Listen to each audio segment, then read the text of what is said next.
Hey guys, it's Jill and welcome to my booktube channel. In this video, I'm going to be reading The Nightingale by Kristin.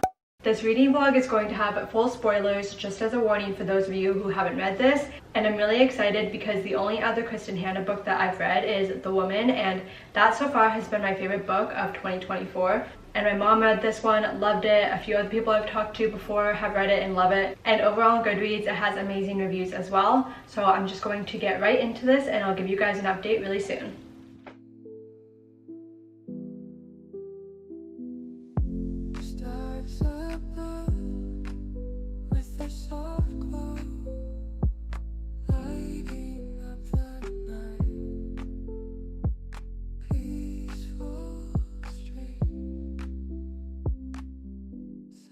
It's a few days later and I'm on page 84. I really haven't had too much time in the last few days since I've been a little bit busy doing an assignment for this course that I'm in. But so far in this, we have two perspectives and they've now kind of come together. But we first have Bayan, who seems like she is the FMC, and she's really worried because her husband goes off to war, so she is now alone with her one kid.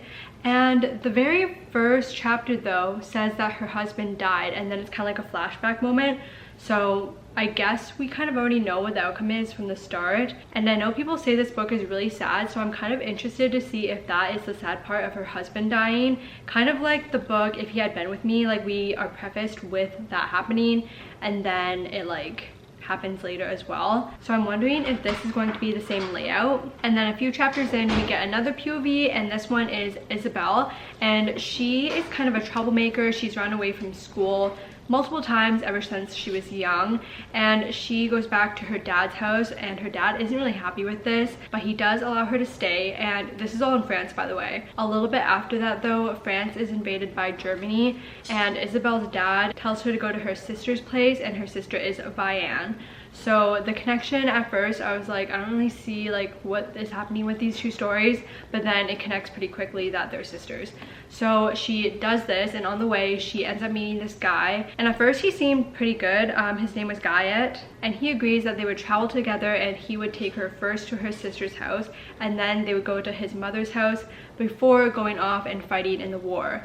So I kind of trusted this guy honestly at the start, but he lost that really fast because when they get to Bayan's place, Bayan was a little bit freaked out because a lot of people kept knocking on her door. So she ended up not answering when Isabel was knocking. So Isabel and this guy were in the backyard. The next morning, Isabel wakes up and she realizes that the guy left her. So yeah, that was very short-lived. And now Isabel and Bayan are together again. Bayan's daughter is really happy that her aunt is there to be with them all. So that is where I left off, and I'm really excited because I think I'll be able to get a good amount of the way through this tonight, but I'll update you guys tomorrow.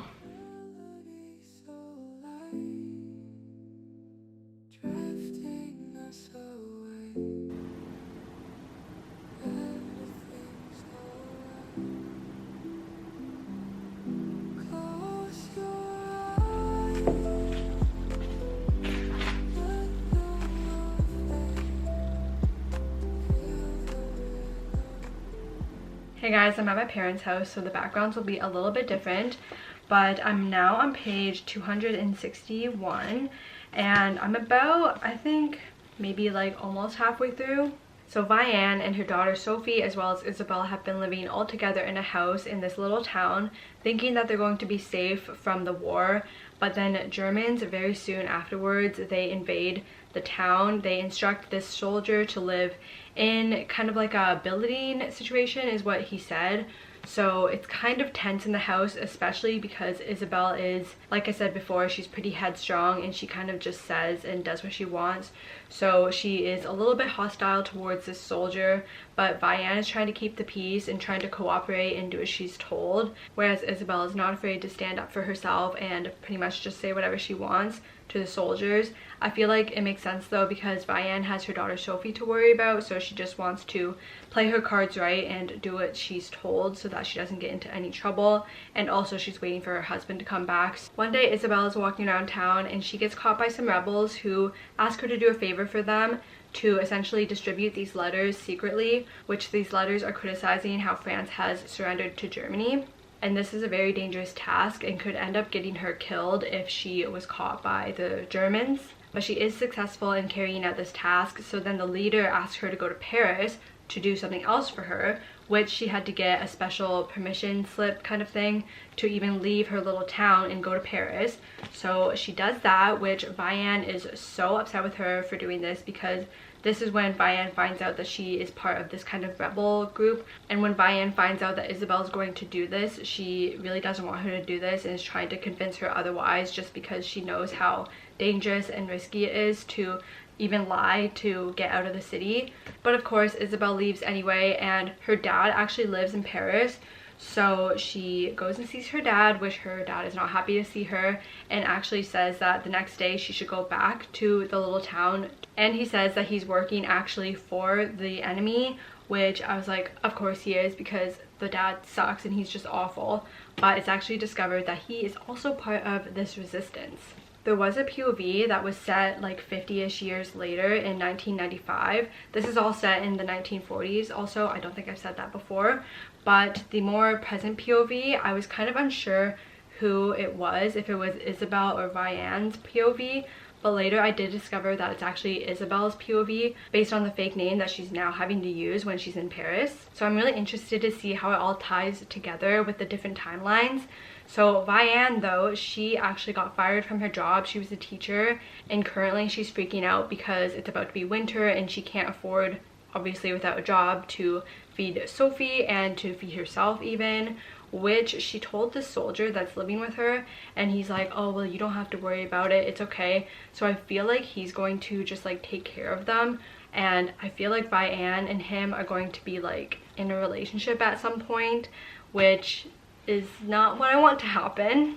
But I can just tell that she's starting to trust him more and more, which I feel like is kind of not the smartest thing for her to do, especially what happened after she gave the list of names to the soldier, and then a bunch of the people from the school were dismissed because they were Jewish and for other reasons as well, which one of her good friends was part of this dismissal, and she's trying to go back to her friend and beg for her forgiveness. Her friend's name is Rachel, and she says to Rachel that she had no idea that her giving the list of names would result in them being fired, which I feel like she's being too trusting of this soldier that's living with her. But then at the same time, she's also just trying to cooperate so that her family doesn't get like killed or anything. Vianne was also told though that her husband wouldn't be coming back because he's now a prisoner of war. So there's probably just a lot of turmoil going on inside of her brain, so she's not making the most rational decisions, which makes sense, but it's still a little bit frustrating to read at some points. Overall though, I feel like the pacing has been really good in this, and it's really interesting. I'm really enjoying reading Isabelle and Vianne's story, but I'm just really worried about what's to come next. I think I'll get a little bit more of the way through this, maybe 3/4, or if something crazy happens, I'll do an update as well. But I will talk to you guys really soon.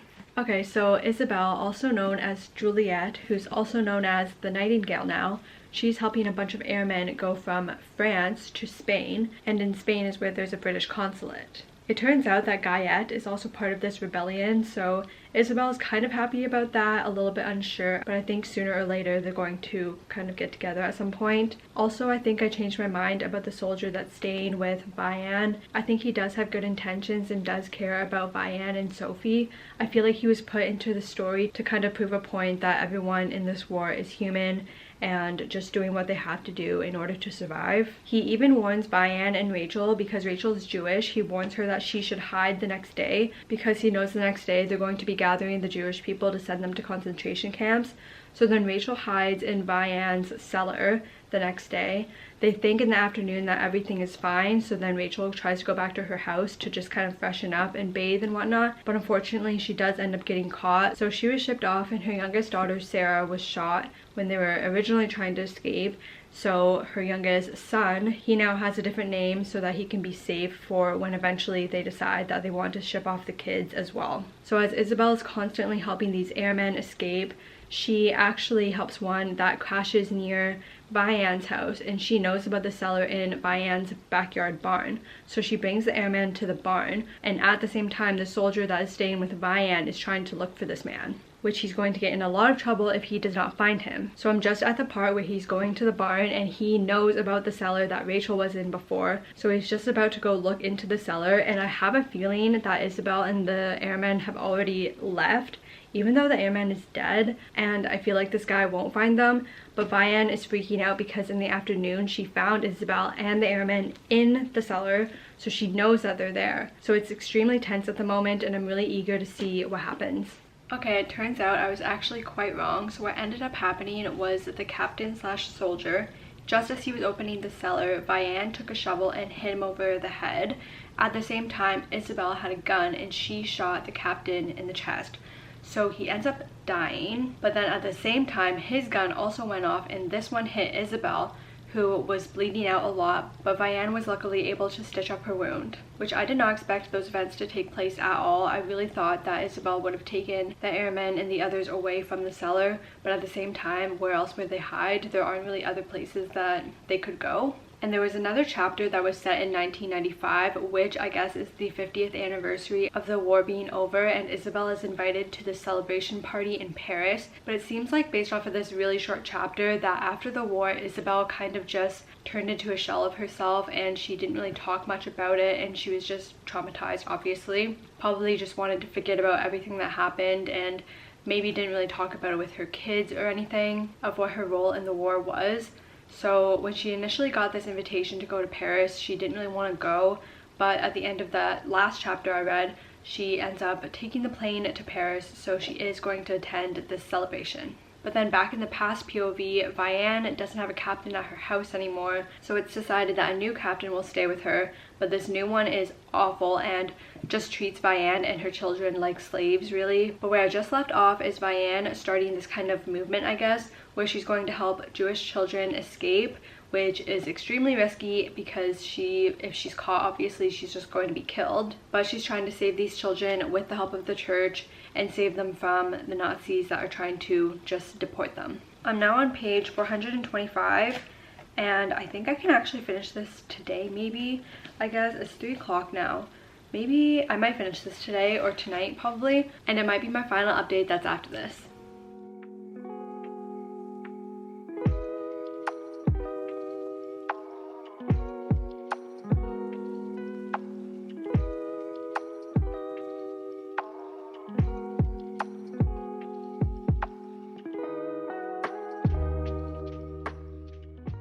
Hey guys, I finished The Nightingale last night at like 12 o'clock, and first off, I just want to say I loved this book. I gave it 5 stars. I'm so impressed with this author, and it's funny because I always told myself that I did not like historical fiction, but I've now read 2 historical fiction books and loved them both. But I also think it's partially because of the author as well. I think that Kristin Hanna does a great job of being able to describe the past ambiance and setting, because I was truly able to feel like I was thrown back in time into the 1940s. But going back to the plot, there were a lot of difficult parts to read about this. Sorry if you can hear my parents' puppy in the background. But Isabel and Vianne's father, he actually pretended that he was the Nightingale to protect Isabel, and he was killed for it. Even though Isabel was trying to tell them that it was actually her, they didn't believe her, partially because she was a woman. But she was accused of war crimes, so she was herded onto a train to a concentration camp, where this was for women and children. It was just so awful, the conditions that were described and how they treated them. It was extremely difficult to read. Vianne was still in the small town, but it was getting a little better as the Germans started to leave because they were losing the war. But Antoine, Vianne's husband, did end up coming back to the small town, and he did manage to escape the prison that he was in. But both him and Vianne were completely different people after what they went through. So at first there was kind of some like awkwardness, I guess, especially because Isabel was still missing and they were trying to look for her and see if she could be tracked anywhere. But I was honestly surprised that he even came back to the town because I just figured he was dead. And I really wish that Vianne didn't lie to Antoine about the baby, but I understand based off of the time and how everything happened and just the trauma that both of them went through, I understand why she did lie to him about that. But when Isabel finally did make it out of the camp, she was in just awful health and she was so weak and was not herself at all. I was wrong though, because the chapters that were set in 1995, the whole time I thought that was Isabel and her POV, but it was actually Vianne's, which I only discovered in the very last chapter.